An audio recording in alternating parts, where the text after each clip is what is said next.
And then down at the bottom, we have the rest of your feature buttons. Now over here is your call history. If that button is lit up red, that means that you missed a call.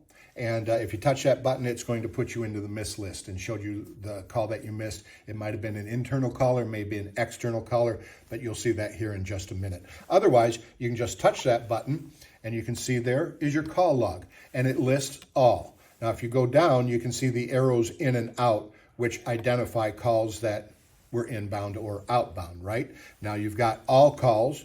You scroll over one, there is your missed list. If you have, if this is lit up red, it'll default to that missed list and then go back to all. You can also search calls by incoming.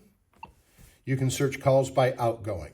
And the nice thing about this is you can go down, select a call, hit details as an example. It'll give you your caller ID information, the time that that person called, and the day that that person called, and how long that conversation lasted. So all that caller information is in there. It's pretty handy. And if you want to delete it, you can just delete it. And if you want to call that person back, you've got a couple ways to do it. You can hit call there, or you can hit the center button there. Either one will do that. So that is your call history.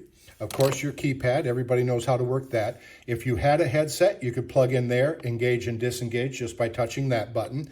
This is your speaker button. You can engage and disengage calls by touching there. And then down here is your volume control. Right now, nothing's going on, so it'll adjust the volume of your ringtone. If you're on a phone, it'll lock in the volume for your headset or handset. And if you're on speakerphone, it'll lock in volume for your speakerphone. And then lastly, down here at the button is the mute button. That will block your microphone so that you can still hear them, but they can't hear you, okay? Very important. When you touch that button, it'll glow blue. That means that you can hear them, but they can't hear you. If that goes dark, they can hear you, so please be careful.